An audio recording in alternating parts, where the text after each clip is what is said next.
عدة مرات واجهت هذا الموقف لما شخص يبي يشتري مني دهن عود أو ورد ويقول لي أخوي لو سمحت أبي يكون داخل القرشة أبيها تكون عود زجاجي وما يكون بلاستيك.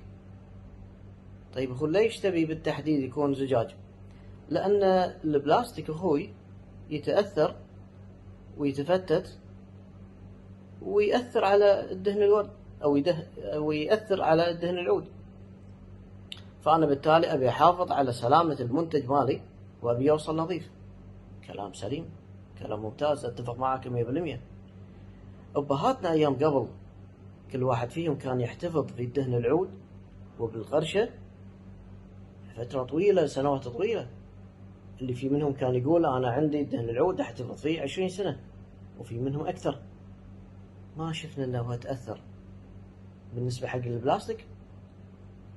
وكتجربة شخصية وكتعامل شخصي معاي وخلال سنوات ما صار معاي أبدا ولا شفت إنه عود بلاستيك وتأثر مع الدهن العود. خلوني أقول مثال، لو أنا شخصيا دخلت على أي محل للعود وقلت له أخوي أبي أشتري منك هذا النوع عجبني، راح أسأله بالتحديد أقول له أخوي عندك أنت تبيعه بلاستيك ولا زجاج؟ لنفرض أنه هو قال لي أنا أبيعه زجاج، لأن البلاستيك يتأثر. في هذه الحالة أنا راح أبتعد وراح يحوشني نوع من الربكة ونوع من الخوف وراح يجيلي قلق نوعا ما، راح أفكر.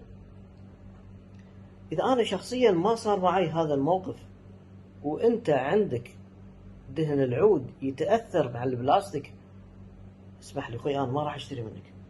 أصبح في هذه الحالة دهن العود اللي عندك يأثر على جلدي أنا، راح يأثر على بشرتي أنا، والبشرة أساسا فيها مسامات وبيدخل على الدم. اسمح لي أنا في هذه الحالة راح أتراجع. أبي أعرف منو صاحب الفكرة هذه ومنو صاحب هذا الكلام وهذا الادعاء كله.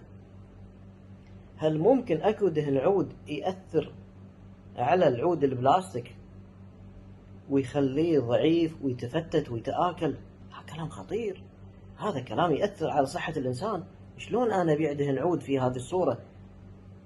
يعني شيء مدمر. ترى أنا ما قاعد أبيع منتج وأقول عنه ترى هذا دهن عود صافي، لا، هذا كلام خطير بالحالة هذه. أنا مو قاعد أتحدى أحد، بس جدا مستغرب في قناعات قوية تدخل علي. أخوي ترى إذا ما عندك لا اسمح لي ترى ما أشتري منك، ما عندك مشكلة ما تشتري، بس كلامك أنت غريب. من قال لك إن البلاستيك يتأثر؟ أنا سمعت أيام قبل إن الدهن العود ما يتأثر مع البلاستيك لكن يأثر مع الورد. اسمحوا لي يا جماعة ترى أنا هم قاعد أقطر ورد حاليا عندي في المصنع، لكن ما حصل معي هذا الموقف. أنا أتفق 1,000,000% أن شكلا حلو لما يكون الميل الزجاجي أو العود الزجاجي داخل القرشة، وفي وايد من المرات تكون القرشة دهن العود جميلة جدا ذات أشكال جميلة من برا، بخلاف إنه حتى من داخل يكون في أكو عود زجاجي. أنا أبي أحد يناقشني في هالسالفة، أبي أحد يوضح لي ويقول لي، لأن أنا شخصيا مو مقتنع، أنا أخاف وايد إذا في أحد عنده دهن عود يتأثر ويتآكل. هذا شيء خطير ترى، هذا بالفعل لا يمكن يكون دهن عود، هذا يكون شيء مدمر. هذا نوع من الكيميائيات موجود داخل القرشة، إذا حطيته على جلدك أنت تروح فيها.